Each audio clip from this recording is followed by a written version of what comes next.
नमस्कार, IPL live देख रहे हैं आप। मैं हूं गौरव कुमार पांडे और मेरे साथ हैं हमारे सहयोगी वरिष्ठ पत्रकार और खेल विशेषज्ञ के तौर पर खेल प्रेमी मनीष मासूम। खेल प्रेमी कहिए। मनीष जी, स्वागत है आपका। आज बड़ा रोचक मुकाबला होने जा रहा है। क्योंकि दिल्ली और बैंगलोर में बेहतर शहर कौन सा है, इस पर बहस तो बहुत लंबे अरसे से चल रहा है, लेकिन दोनों में क्रिकेटिंग टीम जो है नहीं, दिल्ली बढ़िया है। नहीं, ये बहस का विषय है। मैं बैंगलोर में रहा नहीं हूँ, इसलिए मैं उनका पक्ष नहीं रख पाऊंगा। लेकिन दोनों में बेहतर आईपीएल टीम कौन सी होगी, ये बहुत कड़ा कांटे का मुकाबला भी चल रहा है। क्योंकि 4 मैच खेले हैं बैंगलोर ने और उन्होंने बहुत शानदार खेला है। चेन्नई को जाके चेन्नई में हराया है, कोलकाता को जाके कोलकाता में हराया है, मुंबई को जाके मुंबई में हराया है, लेकिन अपने घर में हार गए। और दिल्ली तीनों मैच जीत चुकी है। हाँ, कायदे से देखिए तो दिल्ली में खेली भी नहीं है अभी। विशाखापट्टनम में मैच खेला है दिल्ली ने, जो कि एडिशनल होम ग्राउंड के तौर पे गिना जाता है। वहां पे मैच जीत लिया है और जितने भी मैचेस खेले हैं अभी तक 3 ही मैच खेला। सबसे कम मैच खेलने वाली टीम दिल्ली है। सबने किसी ने 4 खेला, किसी ने 5 खेला। सबका आंकड़ा बढ़ा हुआ है। कायदे से तो नंबर 1 पे गुजरात की टीम है, लेकिन मैचेस ज्यादा खेले हैं। गुजरात की टीम भी हारी है, लेकिन दिल्ली की टीम अभी तक अजय है। ठीक है, तो एक बार पॉइंट्स टेबल पे नजर डाल लेते हैं पहले। उसके बाद 3 क्या कारण होंगे, कौन किस पे भारी पड़ेगा उसकी बात करेंगे। पहले पॉइंट्स टेबल देख लीजिए। ये पॉइंट्स टेबल आपकी टीवी स्क्रीन पर है, यानी कि स्क्रीन पर है। मोबाइल पे देख रहे हैं या टीवी पे देख रहे हैं या लैपटॉप पे देख रहे हैं, जहां भी आपके स्क्रीन पे देखिए। ये गुजरात सबसे ऊपर है। 5 मैचेस खेले हैं, जिसमें से 4 उन्होंने जीते हैं, 1 हारे हैं। वो पहला ही मैच हार गए थे शायद वो। दिल्ली ने 3 मैचेस खेले हैं, 3 में 3 वो जीत चुके हैं। आरसीबी ने 4 खेले हैं, उसमें से 3 जीते हैं। पंजाब ने 4 खेले, उसमें से 3 जीते। लखनऊ ने 5 खेले हैं, जिसमें से 3 वो जीते हैं। केकेआर ने 5 में से 2 जीते हैं। राजस्थान रॉयल्स कल भी हार गई, इसलिए 5 में से 2 ही वो जीत पाए। Mumbai Indians, Chennai super Kings और हैदराबाद का हाल वैसा ही है जैसा वो नहीं देखना चाहते हैं। 5 मैचों का हाल एक ही जैसा है, बस रन औसत के आधार पे ऊपर नीचे तय हो रहा है। 5 मैच खेले हैं और 1 ही जीता है तीनों ने। और तीनों धाकड़ टीमों में गिनी जाने वाली टीमें, मतलब मानी जाने वाली टीमें हैं। 2 तो मतलब डोमिनेट करती रही हैं आईपीएल को। एक को बहुत बड़ी टीम माना जा रहा था इस वाले सीजन के लिए, और तीनों का नंबर देखिए। तीनों के अंक हैं 2-2, और उस हिसाब से आखिरी पायदान पे नीचे, मतलब नीचे से टॉप पे तीनों टीमें हैं। रन औसत जो है उनको ऊपर नीचे बना रहा है। दिल्ली की बात आप पॉइंट्स टेबल में कर रहे थे, उसमें हर जगह ग्रीन सिग्नल लगा हुआ है, वो टीम जीती है। दिल्ली के लिए सबसे अच्छी बात मुझे लग रही है कि नाम बड़े नहीं, लेकिन काम बड़े कर रहे हैं। बड़ी सुलझी हुई यूनिट के तौर पे ये टीम सामने आई है। 2 नए खिलाड़ियों ने दिल जीता। विपराज निगम ने, आशुतोष शर्मा ने, केएल राहुल को मौका मिला, उन्होंने साबित किया, बड़ा स्कोर किया। अक्षर पटेल अच्छी गेंदबाजी कर रहे हैं, अच्छी कप्तानी कर रहे हैं। अभिषेक पोरेल, यस, उस खिलाड़ी को इग्नोर नहीं किया जा सकता है। मतलब बहुत सुर्खियों में नहीं रहे, लेकिन पिछले सीजन में भी बड़ा स्कोर भी किया था, और वो ठीक ठाक काम करके जा रहे हैं। जिस ऑर्डर पे आ रहे हैं वहां पे रन गति के साथ अपना अच्छा योगदान देके वो जा रहे हैं। और एक खिलाड़ी जो है जिससे मैं उम्मीद कर रहा हूँ, जेम्स फ्रेजर मैकगर्क। अच्छा, वो आईपीएल ही था पिछले साल का कि वो इतना बढ़िया खेल के गए कि उनको ऑस्ट्रेलियन टीम में जगह मिल गई। और पिछले सीजन को आप याद करिए, पिछले 2 सीजन से हम देख रहे हैं उनको, तो वो बहुत खतरनाक प्लेयर माने जाते हैं। दिखाया उन्होंने क्या स्ट्राइक रेट, 300 के स्ट्राइक रेट से बड़ा स्कोर करना, और 1-2 मैचों में नहीं, लगातार कंसिस्टेंटली उन्होंने परफॉर्म किया हुआ है। तो इस बार अभी तक उनका बल्ला खामोश जा रहा है। अगर वो एड ऑन हो गया, फिर से फाफ डू प्लेसी हैं, समीर रिजवी ने काफी प्रॉमिस दिखाया था पिछले सीजन में, वो दिल्ली में है। तो ये कुछ बल्लेबाज हैं जिनको कि अब फॉर्म में आना होगा, क्योंकि अब आज का मुकाबला तो मैं बड़ा मानता हूँ दिल्ली के लिए। ठीक है, तो 3 कारण जो दोनों में से किसी एक टीम को upper hand, upper as they सकता है। तो पहला कारण तो बल्लेबाजी, मैकगर्क को ही मान सकते हैं कि अगर मैकगर्क चढ़ गए तो अकेले दम पर वो मैच का रुख पलट सकते हैं। बिल्कुल पलट सकते हैं, क्योंकि उनका चलना मतलब कि आधा काम जो है वो खत्म हो गया। आधे काम में बाकी जो खिलाड़ी हैं वो कंट्रीब्यूट करके एवरेस्ट जैसा स्कोर बना सकते हैं, और वो एवरेस्ट देख के ही लोग घबरा जाते हैं। इसको थोड़ा और अगर बेहतर शब्दों में कहें तो, या बेहतर तरीके से रखने की कोशिश करें तो, क्या ओपनिंग पेयर बहुत बड़ा फैक्टर होगा, चाहे दोनों में से कोई भी टीम है? हाँ बिल्कुल, क्योंकि उधर भी सॉल्ट है। हाँ बिल्कुल, सॉल्ट हमने देखा है।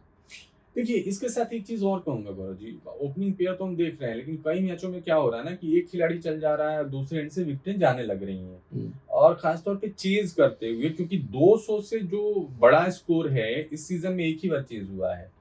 वो जो प्रेशर है ना, जैसे वनडे में हम मानते हैं कि 400 के ऊपर का स्कोर जो होता है मनोवैज्ञानिक तौर पे बड़ा खतरनाक हो जाता है, तो वो 2020 में अभी भी है। चाहे कितनी भी हिटिंग लोग कर लें, कितने भी क्लीन शॉट मार लें, और मार तुड़ाई हो रही है रोज के मैच में, अगर आप देखें तो गजब का एंटरटेनमेंट हो रहा है, लेकिन जहां पे आपके सामने लक्ष्य रह रहा है ना, वहां पे मुश्किल हो रही है।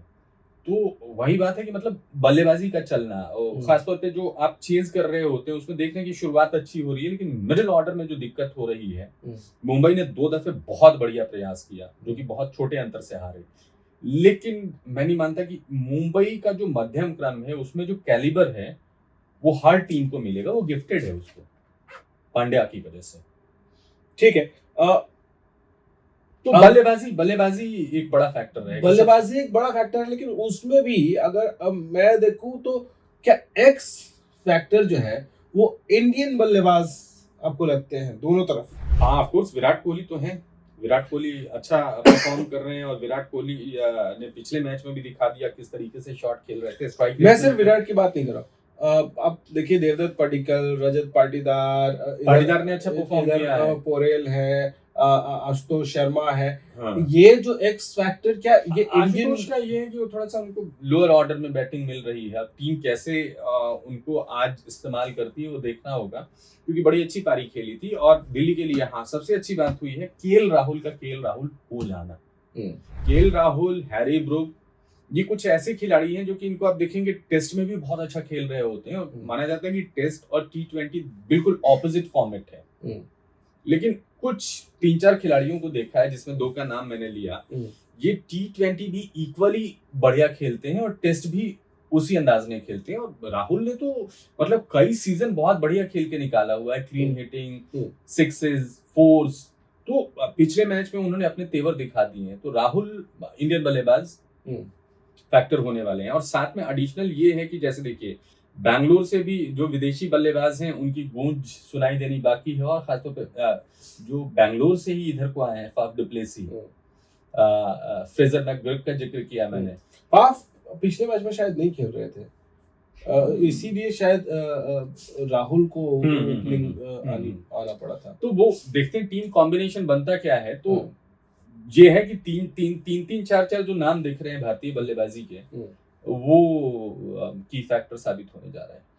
ठीक है, अब इनके टीम में एक स्पिनर हुआ करते थे चहल बैंगलोर में, अब वो उनकी टीम में नहीं है, लेकिन ये नाम मैंने इसलिए लिया क्योंकि वो अपने होम ग्राउंड पे, क्योंकि बहुत हाई स्कोरिंग ये मैदान माना जाता है, उसके बावजूद चहल ने कई सालों तक बैंगलोर के लिए, आरसीबी के लिए बहुत अच्छा परफॉर्म किया है। वो अभी देखेंगे तो आईपीएल के हाईएस्ट विकेट टेकर्स में से टॉप 1 फर्स्ट या सेकंड नंबर पे है, पहले नंबर पे है, सबसे ज्यादा विकेट लेने वाले। तो क्या इस मैदान पे जहां बल्लेबाजों के दिमाग में भी और आंकड़ों के लिहाज से भी हाई स्कोरिंग मैच है, वहां स्पिनर का रोल बहुत महत्वपूर्ण हो जाता है? आपको लगता है ऐसा? क्योंकि स्पिनर्स देखिए दोनों ही टीमों में, अक्षर पटेल इधर देख लीजिए, कुणाल पांड्या, लिविंगस्टन, फिर कुलदीप यादव है। ये प्रूव किसको करना है किसको नहीं करना है ये अलग बात हो गई, लेकिन 19-20 की बात तो हम कर ही सकते हैं स्पिन गेंदबाजी की। और आप कह रहे थे कि स्पेसिफिक हमें बताना चाहिए, वही 3 ही डिपार्टमेंट होते हैं, तो तीनों से ही जाहिर बात है कि तीनों में जो बेहतर करेगा वो जीतेगा। लेकिन इन्हीं तीनों में हमें बात करना है थोड़ा सा टू द पॉइंट जाके। अब मेरा आकलन पूछिए तो इस प्रूव ना करने वाले स्पिन गेंदबाजों में दिल्ली का जो पलड़ा है वो भारी है, स्पिन स्ट्रॉन्ग है दिल्ली का।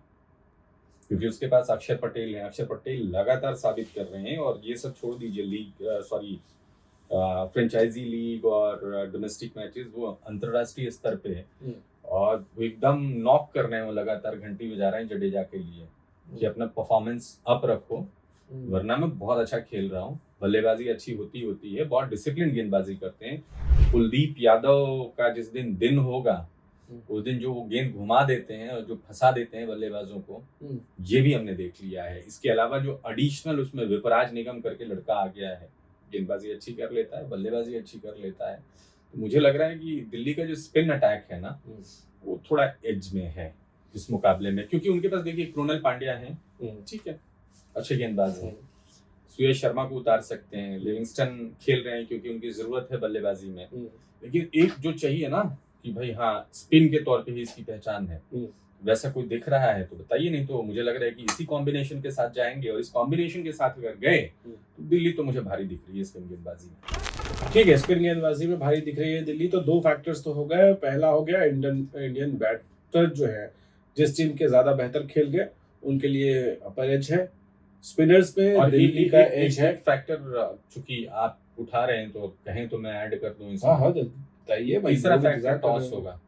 टॉस, ये इंटरेस्टिंग एंगल लेकर आए आप, क्योंकि बड़ा स्कोर बनने की पूरी क्षमता मतलब पॉसिबिलिटी रहती है, और टॉस जीत के मुझे लगता है बल्लेबाजी करके टीम ने बड़ा स्कोर कर लिया। मुझे लगता है कि भाई बड़ा स्कोर वाला जो फॉर्मूला है वो कारगर साबित हो रहा है इस टूर्नामेंट में।